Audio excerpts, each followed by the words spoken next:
तो इंग्लिश चारों में सबसे ज़्यादा इजी लेवल की पूछी गई थी। जानी है मास्क तो खैर कंपलसरी था ही। बाकी टेस्ट की अगर बात करें, आपने बहुत जगह मॉक टेस्ट दिए होंगे तो स्कोर उतना अच्छा नहीं बन रहा। बस थोड़ा सा मेन चीज़ जो है वो आपको साथ साथ एग्ज़ाम का लेवल कैसा रहा है, गुड अटेम्प्ट क्या रहा है, क्या कट ऑफ रह सकती है। एग्ज़ाम सारे टाइम से होंगे जहाँ तक मुझे लगता है।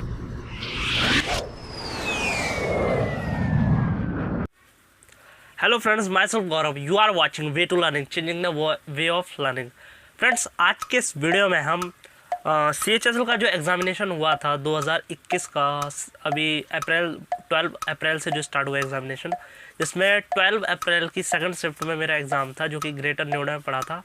तो उससे रिलेटेड कुछ चीज़ें हैं जो मैं आपके साथ शेयर करूँगा कि अगर आप एग्ज़ाम देने वाले हैं तो आपको एग्ज़ाम सेंटर पर किन चीज़ों का ध्यान रखना है, साथ साथ एग्ज़ाम का लेवल कैसा रहा है, गुड अटेम्प्ट्स क्या रहा है, क्या कट ऑफ रह सकती है, ठीक है। और साथ ही साथ अगर हमारा एग्ज़ामिनेशन हो चुका है, ठीक है, तो कितना हमने अटेम्प्ट किया है, कितना हमारे लिए सही है कि सेफ़ स्कोर रहेगा। और साथ साथ जिनका एग्ज़ाम अभी नहीं हुआ है, ठीक है, तो उनके लिए कुछ गाइडेंस, ठीक है, कुछ क्वेश्चंस की किस टाइप के किन टॉपिक्स से क्वेश्चंस ज़्यादा डिमांड कर रहे हैं, ज़्यादा पूछे जा रहे हैं, ठीक है। तो चारों सेक्शन वाइज हम उन पर बात करेंगे, ठीक है। तो सबसे पहले हम अपने एग्ज़ामिनेशन की बात करें तो मेरा एग्ज़ामिनेशन जो हुआ था वो 12 अप्रैल की सेकंड शिफ्ट को ग्रेटर नोएडा में मेरा जो सेंटर था वो पड़ा था। और उस दिन मेरा एग्ज़ामिनेशन हुआ 12 बजे से 1 बजे की शिफ्ट जो थी उसमें सेकंड शिफ्ट। तो अगर हम बात करें कि क्या क्या चीज़ें का आपको ध्यान रखना है एग्ज़ाम सेंटर पर, तो कोई भी चीज़ जो होती है वो एग्ज़ाम सेंटर पर आपको अंदर ले जाने की परमिशन नहीं होती है। सिर्फ आपको अपना एक एडमिट कार्ड ले जाना है, उसके साथ में कोविड-19 का एक फॉर्म ले जाना है, साथ में एक कोई भी डॉक्यूमेंट्स की फ़ोटोकॉपी ले जानी है और एक ओरिजिनल डॉक्यूमेंट्स, ठीक है, वैलिड आईडी, आधार कार्ड या वोटर आईडी कार्ड जो भी आपके पास है वो अंदर, और 2 फ़ोटो। इसके अलावा कुछ भी आपका अलाउड नहीं होता है, ना फ़ोन, ना फिर और कोई अदर चीज़ें, सैनिटाइज़र वगैरह कुछ भी, मास्क, ये सारी चीज़ें वहीं पर रखवा ली जाती। मेरा तो यही सिस्टम हुआ था, तो मैंने यही सारी चीज़ें आपको शेयर कर दी कि आपको भी ये चीज़ें पता हो। बाकी गाइडलाइंस में तो काफ़ी कुछ लिखा रहता है कि आपको बॉटल लेके जानी है, मास्क तो खैर कंपलसरी था ही, बाकी और कई चीज़ें होती हैं वो कुछ उतना कंपलसरी नहीं है, ठीक है। और अब बात करते हैं ओवरऑल एग्ज़ाम कैसा रहा। तो मैं अपने एग्ज़ाम की अगर बात करूं तो मेरे जो एग्ज़ाम का लेवल था वो मेरे according easy to moderate level के क्वेश्चंस पूछे गए थे, ठीक है। इसमें जो 4 सेक्शन थे, मैथ, रीजनिंग, जीके और इंग्लिश, इनमें से इंग्लिश का जो की अगर हम बात करें तो इंग्लिश चारों में सबसे ज़्यादा ईजी लेवल की पूछी गई थी। इंग्लिश का और ख़ासकर रीजनिंग का जो लेवल था वो अच्छा था। हालांकि रीजनिंग थोड़ी लेंदी थी, लेकिन फिर भी दोनों की अगर कंपैरिजन करें तो दोनों ही चारों सेक्शन के कंपैरिजन में इजी थे, ठीक। अब देखिए, हम बात कर रहे थे एग्ज़ाम के लेवल की, तो एग्ज़ाम का लेवल इजी टू मॉडरेट ही था। अगर उसमें क्वेश्चंस की बात करें तो कौन कौन से डिमांडिंग टॉपिक्स थे उनको हम देखते हैं और कौन कौन से ज़्यादा मतलब पूछे गए थे। तो सबसे पहले जीके की अगर बात करें तो जीके का लेवल ठीक ठाक ही था। एवरेज स्टूडेंट ने अगर अच्छी खासी तैयारी करी होगी तो 20 क्वेश्चन तो अटैम्प्ट कर ही सकता है आराम से, ठीक है, ईजिली कर सकता है। बाकी इसमें वेटेज अगर देखें तो करंट अफेयर जो थी वो 12 से 13 मार्क्स की थी, और बाकी साइंस 2-3 मार्क्स की थी, और इकोनॉमिकल, पॉलिटी, हिस्ट्री, ज्योग्राफी, इसके भी नॉर्मल से क्वेश्चन थे। मेनली जो आपको तैयारी करनी है वो करंट को अच्छे से, लेटेस्ट जो 2-3 महीने के करंट अफेयर्स हैं उनको अच्छे से प्रिपेयर करना चाहिए आपको, जनवरी, फरवरी और मार्च के। नंबर 2 मार्च तक के आप 4-5 महीने के अच्छे से करंट अफेयर्स तैयार कर सकते हैं। इसके अलावा स्टैटिक्स के क्वेश्चन थे, जैसे नदियाँ हो गई, बांध हो गए, तो इन चीज़ों को आप तैयार कर सकते हैं। बाकी और कुछ ज़्यादा तैयार करने की ज़रूरत नहीं है। उसके बाद इंग्लिश की अगर बात करें तो इंग्लिश का लेवल भी ठीक ठाक, मैंने बताया ईजी था, तो उसमें उतना कुछ ज़्यादा करने की ज़रूरत नहीं है। प्रीवियस ईयर क्वेश्चन जो है उनकी प्रैक्टिस से हो जाएगा। और सिनोनियम, एंटोनियम, आइडम पैरास, जो वोकेबलरी वाला सेशन इसमें अगर हम देखें तो वो नॉर्मल से ही आते हैं, ठीक है। प्रीवियस ईयर की जितनी भी vocabulary, idem para, synonym, antonym वाली चीज़ें आई उन्हीं को आप बार बार पढ़ लें, ठीक है, और कुछ एक्स्ट्रा करने की ज़रूरत नहीं है। रीजनिंग की अगर बात करें तो रीजनिंग के कुछ क्वेश्चंस लेंदी होते हैं, जैसे वो ब्लैंक जो खाली आता है कि रिक्त स्थान की जगह पर क्या आएगा, उनकी थोड़ी प्रैक्टिस कर सकते हैं आप। और जैसे 3 दिए रहते हैं कि कोई 3 अक्षर दिए हैं, इसकी तरह मतलब इस अनुबंध की तरह कौन इसकी समान दिख रहा है, तो वैसे वाले भी क्वेश्चन की प्रैक्टिस कर सकते हैं, ठीक है।